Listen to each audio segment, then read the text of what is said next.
অধ্যায়ে ৭। সেদিন মানুষ সবকিছু প্রত্যক্ষ করবে। পৃথিবীতে মানুষ যা করছে তা সবই কেয়ামতের দিন সে নিজ চোখে দেখতে পাবে। আল্লাহর সৃষ্ট এই মানুষ আল্লাহর দেয়া জ্ঞান দিয়েই কত কিছু আবিষ্কার করেছেন এবং করছে। মানুষের কণ্ঠস্বর, ছবি, ক্রিয়াকাণ্ড, হাসি, কান্না শত শত বছর ফিতার মাধ্যমে ধরে রাখার ব্যবস্থা করেছে। তেমনিভাবে মহান আল্লাহ রব্বুল আলামিন মানুষের সকল কর্মকাণ্ড, কথা ধরে রাখার ব্যবস্থা করেছেন। মানুষের নিজের আমলসমূহ কেয়ামতের দিন পেশ করা হবে। মহান আল্লাহ বলেন, সেদিন মানুষ সবকিছু প্রত্যক্ষ করবে যা তাদের হস্তসমূহ অগ্রিম পাঠিয়েছে। তখন প্রতিটি অবিশ্বাসী কাফের চিৎকার করে বলবে, হায়, আমি যদি আজ মাটি হয়ে যেতাম। সূরা আন-নাবা 40। সেদিন নেতা ও অনুসারীগণ পরস্পরের প্রতি দোষারোপ করবে। পৃথিবীর এমন মানুষের সংখ্যা অগণিত যারা নিজেদের জ্ঞান, বিবেক, বুদ্ধি কাজে লাগায় না, অপরের পরামর্শ অনুযায়ী চলে। কেউ চলে পিতামাতার কথা অনুযায়ী, কিন্তু চিন্তা করে দেখে না পিতামাতার কথা ইসলাম সম্মত কিনা। আবার কেউ চলে নেতাদের কথা অনুযায়ী, চোখে দেখছে মসজিদে আজান হচ্ছে, নামাজের সময় চলে যাচ্ছে, তবুও নেতা বক্তৃতা করেই যাচ্ছেন। নেতা নিজেও নামাজ আদায় করছে না, দলের লোকদেরকে নামাজ আদায়ের নির্দেশও দিচ্ছে না। এই ধরনের খোদাদ্রোহী নেতৃবৃন্দের কথা অনুযায়ী এক শ্রেণীর মানুষ চলে। আবার আরেক ধরনের মানুষ আছে যারা অন্ধভাবে পীর বা মাওলানাদের কথা অনুযায়ী চলে। চিন্তা করে দেখে না পীর বা মাওলানা সাহেবের কথার সাথে আল্লাহ রাসূলের কথার মিল আছে কিনা। পীর বা মাওলানা হলেই যে সে ফেরেশতা হয়ে যাবে, এটা তো কোনো যুক্তি নয়। পৃথিবীতে যারা নিজে ইসলামিক জ্ঞান অর্জন না করে অন্যের পরামর্শে ভুল পথে চলে, তাদের অবস্থা কিয়ামতের দিন কেমন হবে সে সম্পর্কে মহান আল্লাহ বলেন, অপরাধী জালিমগণ সেদিন নিজের হাড় কাড়াতে থাকবে এবং বলবে, হায়, আমি যদি রাসূলের সঙ্গ গ্রহণ করতাম, অর্থাৎ রাসূলের দেয়া আদর্শ যদি মেনে চলতাম। হায় আমার দুর্ভাগ্য, অমুক ব্যক্তিকে যদি আমি বন্ধুরূপে গ্রহণ না করতাম, তার প্ররোচনায় পড়েই আমি সে নসিহত গ্রহণ করিনি যা আমার নিকট এসেছিল। সূরা ফুরকান ২৭-২৯। অর্থাৎ ওই সমস্ত ব্যক্তিকে যদি অনুসরণ না করতাম যারা আমাকে ভুল পথে চালিয়েছে, তাদের কারণেই আমি ওই সমস্ত মানুষদের কথা শুনিনি যারা আমাকে ইসলামের পথে ডেকেছে।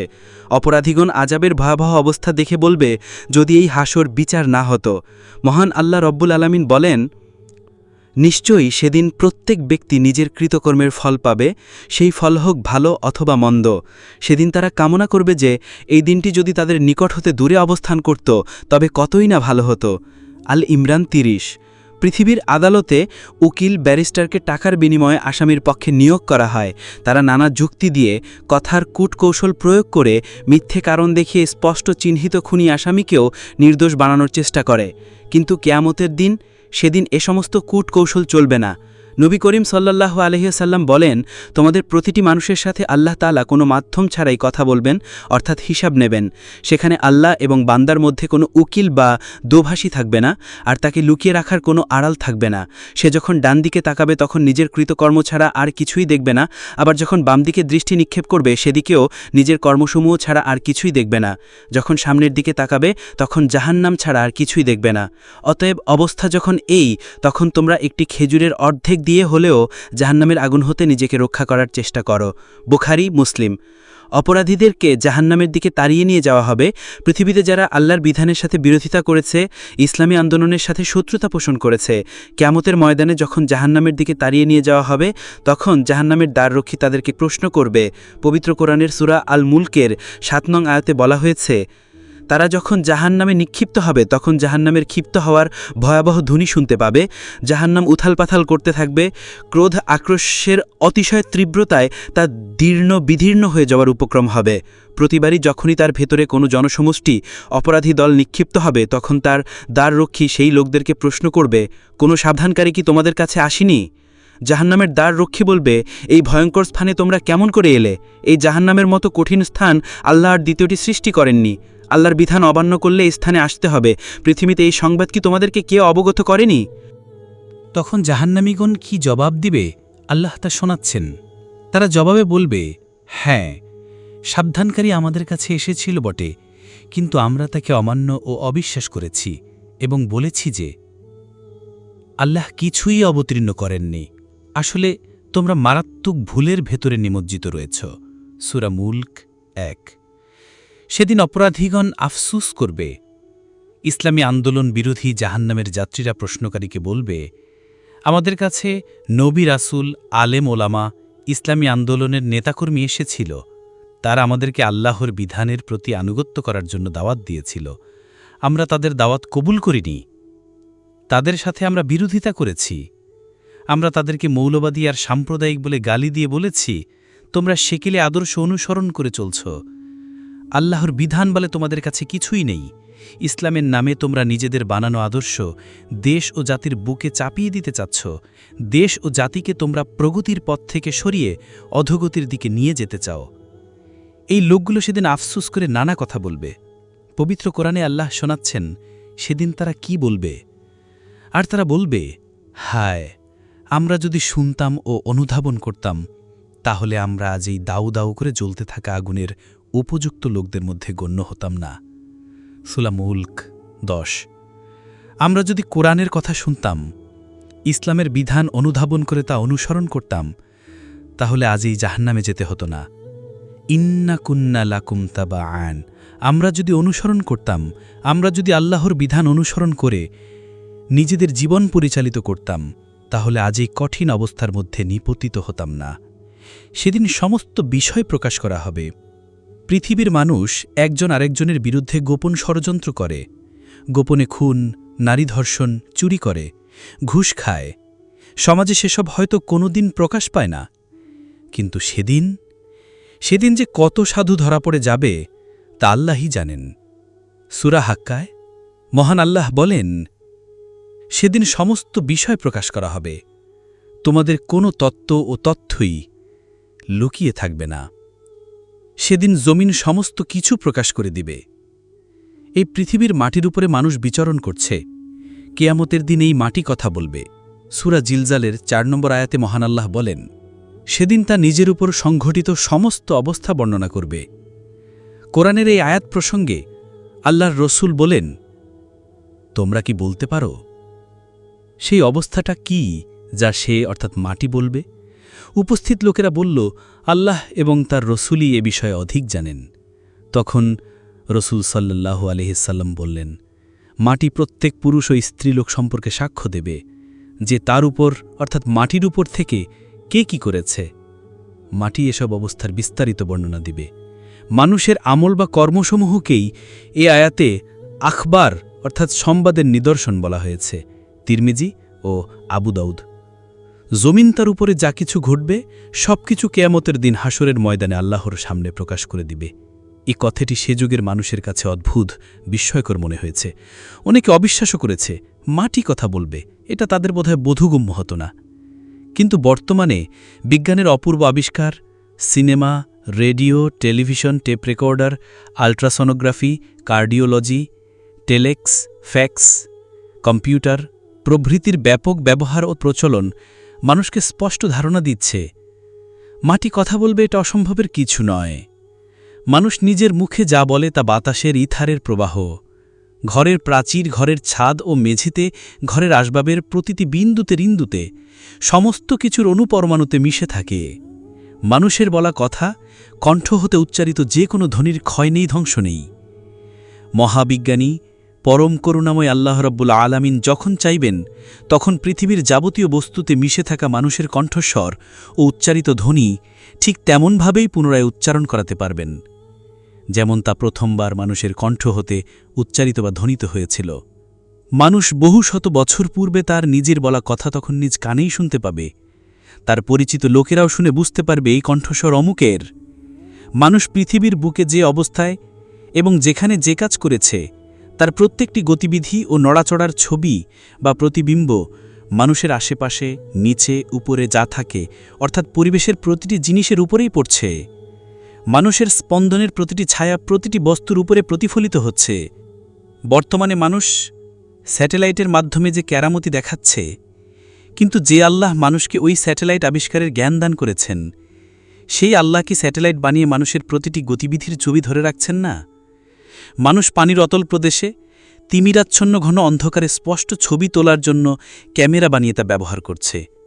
ঠিক তেমনি মানুষ নিশ্ছিদ্র ঘন অন্ধকারে কোনো কাজ করলেও তার ছবি উঠে যাচ্ছে। কারণ আল্লাহর এই বিশাল পৃথিবীর এমন শক্তিশালী ক্যামেরা বা আলোকরশ্মি চলমান আছে, যার কাছে আলো অন্ধকারের কোনো তারতম্য বা পার্থক্য নেই। তা যে কোনো অবস্থায় কাছের ও দূরের যে কোনো ছবি তুলতে সক্ষম। মানুষের যাবতীয় কর্ম তো বটেই, এমনকি তার পায়ের নিচে চাপা পড়ে ছোট একটা উকুনও যখন মারা যাচ্ছে তখনই সে ছবি উঠে যাচ্ছে।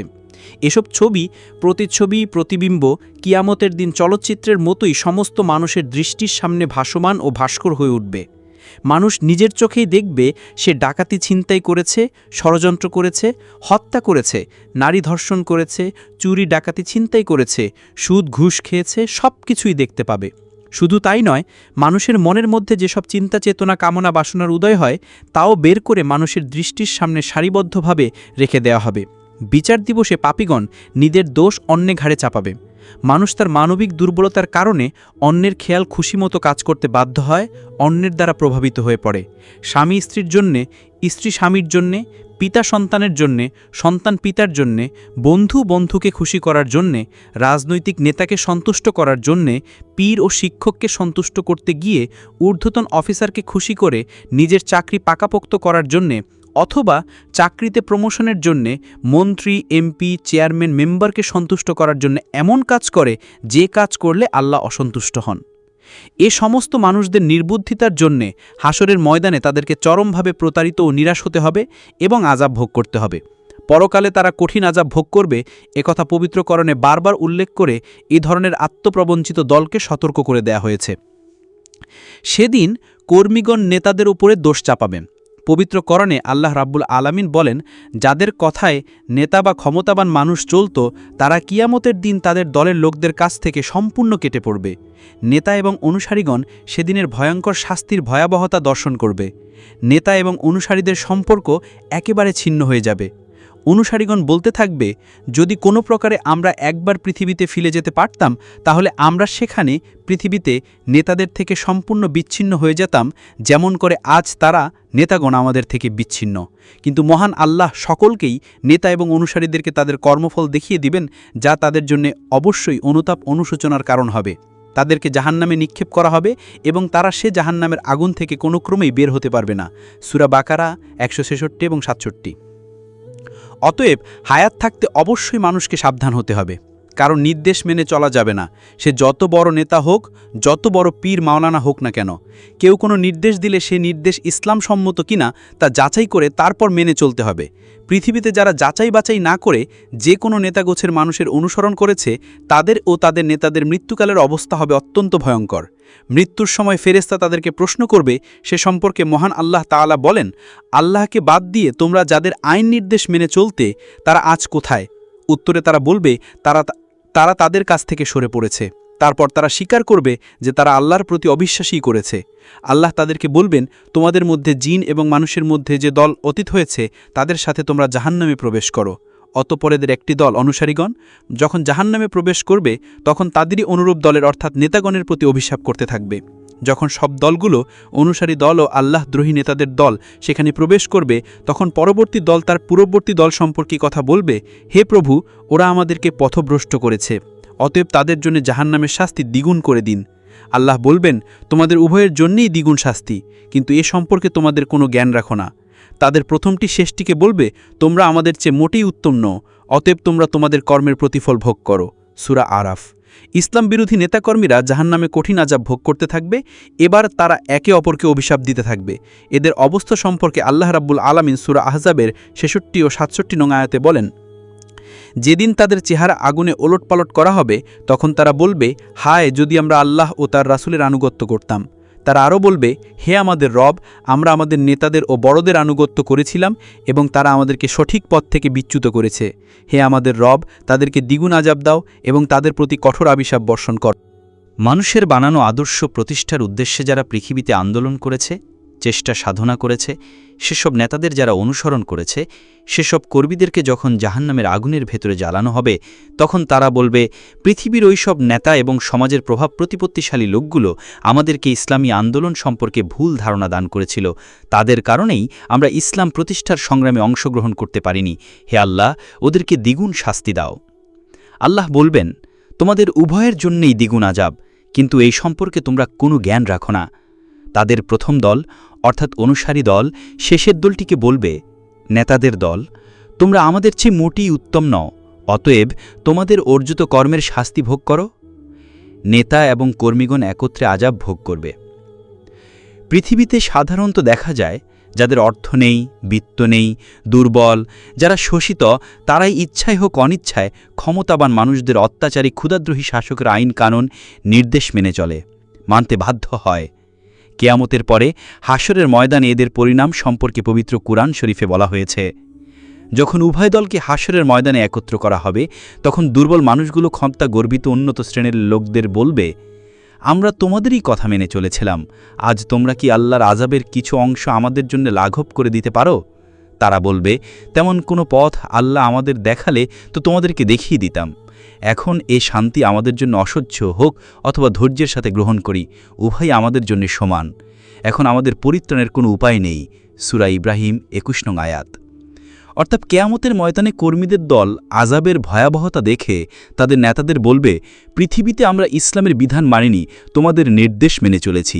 আজ জাহান্নামের এই যে ভয়ঙ্কর আযাব আমরা ভোগ করছি, ও নেতারা, আজ কি পারো আল্লাহর আযাব কিছুটা কমিয়ে দিতে? পৃথিবীতে তো তোমরা অনেক বড় বড় কথা বলেছ, অনেক ক্ষমতা দেখিয়েছ, আজ সেই ক্ষমতা একটু দেখাও না। ক্ষুধাদ্রোহী নেতারা বলবে, আযাব থেকে বাঁচার কোনো পথ আমাদেরই জানা নেই, তোমাদের জানাবো কিভাবে? এখন আমরা সবাই যে শাস্তি ভোগ করছি তা যতই অসহ্য হোক না কেন অথবা ধৈর্যের সাথে আযাব ভোগ করি না কেন, একই ব্যাপারে আজ আমরা ধরা পড়েছি। এই আযাব থেকে বাঁচার কোনো পথ আর খোলা নেই। সূরা সাবার ৩১ থেকে ৩৩ নং আয়াতে বলা হয়েছে। এসব অবিশ্বাসীগণ বলে, কিছুতেই কোরআন মানব না, এর আগের কোনো কিতাবকেও মানব না। তোমরা যদি তাদের অবস্থা অর্থাৎ হাসরের দিন দেখতে, যখন জালেমরা তাদের প্রভুর সামনে দণ্ডায়মান হবে এবং একে অপরের প্রতি দোষারোপ করতে থাকবে, সেদিন অসহায় দুর্বলগণ অর্থাৎ পৃথিবীতে যারা ছিল অর্থবিত্তহীন, গর্বিত সমাজপতিদের অর্থাৎ পৃথিবীতে যারা ছিল ক্ষমতাবান বলবে, তোমরা না থাকলে তো আমরা আল্লাহর উপর ঈমান আনতাম, অর্থাৎ তোমরাই আমাদেরকে ইসলামী আইন মানতে দাওনি। গর্বিত সমাজপতিরা দুর্বলদেরকে বলবে, তোমাদের নিকট হেদায়েতের বাণী পৌঁছার পর আমরা কি তোমাদেরকে সৎপথ থেকে দূরে সরিয়ে রেখেছিলাম? তোমরা নিজেরাই তো অপরাধ করেছ। দুর্বলেরা বড় লোকদের বলবে, হ্যাঁ নিশ্চয়ই, বরং তোমাদের দিবারাত্রির চক্রান্তই আমাদেরকে পথভ্রষ্ট করে রেখেছিল। আল্লাহকে অস্বীকার করতে এবং তার আইন মানার ব্যাপারে তার সাথে শরিক করতে তোমরাই তো আমাদের নির্দেশ দান করতে। তারা যখন তাদের জন্য নির্ধারিত শাস্তি দেখতে পাবে, তখন তাদের লজ্জা ও অনুশোচনা গোপন করার চেষ্টা করবে। আমরা এসব অপরাধীদের গলায় শৃঙ্খল পরিয়ে দেব, যেমন তাদের কর্ম তেমনি তারা পরিণাম ফল ভোগ করবে। ইসলামের বিধান অমান্যকারীরা ওই সমস্ত মানুষদের সাথে শত্রুতা করে যারা এই পৃথিবীতে আল্লাহর আইন মেনে চলে, ঠাট্টা বিদ্রুপ করে, মারধর করে, নানাভাবে কষ্ট দেয়। হাসরের পরে ইসলামের দুশমনরা যখন জাহান্নামে যাবে, তখন তারা জাহান্নামের মধ্যে থেকে ওই মানুষগুলোকে খুঁজবে পৃথিবীতে যারা ইসলামের আইন মেনে চলেছে। কোরআন শরীফ বলছে, এবং তারা অর্থাৎ অবিশ্বাসীরা জাহান্নামের মধ্যে থেকে বলবে, কি ব্যাপার, তাদেরকে তো দেখছি না, যাদেরকে আমরা দুষ্ট মানুষদের মধ্যে গণ্য করতাম, অর্থাৎ পৃথিবীতে যাদের সাথে ঠাট্টা বিদ্রুপ করেছি, শত্রুতা করেছি, মৌলবাদী সাম্প্রদায়িক বলে গালি দিয়েছি। সূরা সোয়াদ ৬২ নং আয়াত। পৃথিবীতে মানুষ কখনো মুক্ত স্বাধীন হতে পারে না, হবার উপায়ও নেই। মানুষ কারো না কারো আইন মেনে চলেই। কেউ নিজের মনের আইন মানে, কেউ সমাজের সমাজপতিদের আইন মানে, নেতা নেত্রীদের নির্দেশ মেনে চলে, অর্থাৎ মানুষ একটা নিয়ম মেনে চলে। সে নিয়ম তার নিজের মনের বানানো অথবা অন্য মানুষের বানানো। হাসরের ময়দানে নেতা অর্থাৎ সমাজে বা দেশে নিজ এলাকায় ছিল প্রভাবশালী তারা এবং ওই সমস্ত মানুষ যারা প্রভাবশালীদের নির্দেশ মেনে চলত মুখোমুখি হবে। চোখের সামনে ভয়ঙ্কর আযাব দেখে ওই প্রভাবশালী লোকদেরকে অর্থাৎ নেতাদেরকে সাধারণ মানুষ ঘিরে ধরবে। তারা ক্ষোভ প্রকাশ করে বলবে, এই তোমাদের কারণেই আজ আমরা জাহান্নামে যাচ্ছি। তোমাদেরকে আমরা নেতা বানিয়েছিলাম, কিন্তু তোমরা নিজেরাও ইসলামী আইন মাননি, আমাদেরকেও মানতে আদেশ করনি। এই প্রভাবশালী নেতৃস্থানীয় মানুষগুলো তখন বলবে, দেখো, আমরা তোমাদেরকে জোর করে আমাদের আদেশ মানতে বাধ্য করিনি। কেন তোমরা পৃথিবীতে আমাদের পেছনে ছুটতে? আমাদের কি ক্ষমতা ছিল? আসলে তোমরা ইচ্ছা করেই ইসলামের আইন অমান্য করেছ। আমরাও ভুল পথে ছিলাম, তোমরাও ভুল পথে ছিলে। এখন আমাদের সবাইকে জাহান্নামে যেতে হবে। প্রকৃতপক্ষে পৃথিবীতে যারা ইসলামের পথে চলত, ইসলামের দিকে ডাকত, তারাই সত্যপথের পথিক ছিল।